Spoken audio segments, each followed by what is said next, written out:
Ještě se vám nechce do postýlek? Nevadí, tak poslouchejte. Přečtu vám pohádku o perníkové chaloupce. Za 9 horami a 9 lesy žil dřevorubec se svou ženou a 2 dětmi, Jeníčkem a Mařenkou. Jednoho rána, když se chystal do lesa, řekl dětem: pojďte se mnou, děti, natrháte si v lese maliny. Děti měly radost, popadly hrníčky, zamávali mamince a vyrazili s tatínkem na cestu.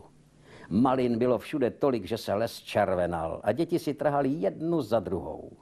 Tatínek jim řekl: zůstaňte tady, já půjdu kácet stromy a za chvíli se pro vás vrátím.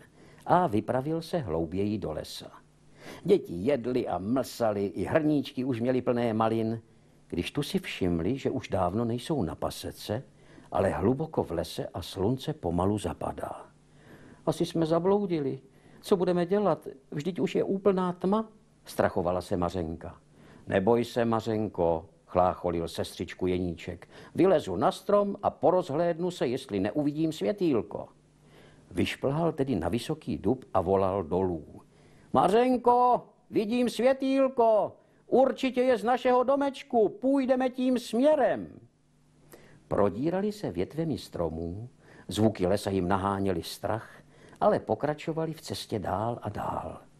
Najednou se před nimi vynořila chaloupka. Nebyla to ale obyčejná chaloupka, byla celá perníková. Hladové děti nečekali a pustili se do perníku. V tom dveře chaloupky vrzly a vystoupila z nich stará, ošklivá žena. Podívala se na střechu a uviděla Jeníčka s Mařenkou. Kdo mi to loupe perníček? Vykřikla babice. No počkejte, však ona vás přejde chuť loupat cizí perník. Zahrozila stařena, popadla děti a zavřela je do chlívku. Děti strachem ani nedutali. Jeníčku, já se bojím, plakala usedavě Mařenka. Spí, Mařenko, neboj se, do rána to vydržíme, pak něco vymyslíme. Ráno se ošklivá Ježibaba naklonila do chlívku a podala Mařence a Jeníčkovi velký kus perníku. Děti měli tak velký hlad, že perníčky doslova hltali. Jen co polkli poslední sousto, dostali další kus. Stařena zaskřehotala. Vykrmím si vás, upeču a sním. A tak chodila Ježibaba krmit děti do chlívku den co den. Až jednou otevřela vrátka a postrčila děti do chaloupky.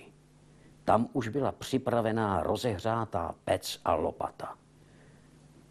Sedni si, Jeníčku, na lopatu, povídá úlisně stařena. Děti se doslova třásly strachy. Jeníček byl ale chytrý a mazaný kluk. Jak si tak sedal na lopatu, nahnul se na stranu a upadl. Sedni si pořádně, pokřikla stařena Kloučka. Jeníček se tedy znovu a znovu pokoušel na lopatu posadit, vždycky to ale dopadlo stejně. Nevím, jak se mám posadit. Ukažte nám, babičko, jak se to dělá. Jste vy ale nešikové, lamentovala stařena, podala Jeníčkovi lopatu a posadila se na ní. Takhle se to dělá, vy hloupé děti. V tom Jeníček nečekal a Ježibabu na lopatě do pece sám šoupnul a dvířka za ní rychle zavřel.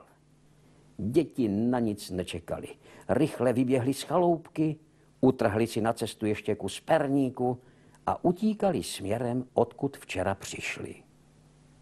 Běželi dlouho, až začal být les jasnější a uslyšeli zpěv ptáčků a pak i zvuk tátovy sekery.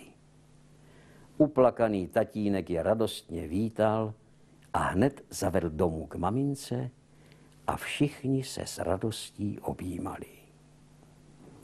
Tak, a teď už ale opravdu dobrou noc. A pokud taky chcete malovat pohádky, napište mi.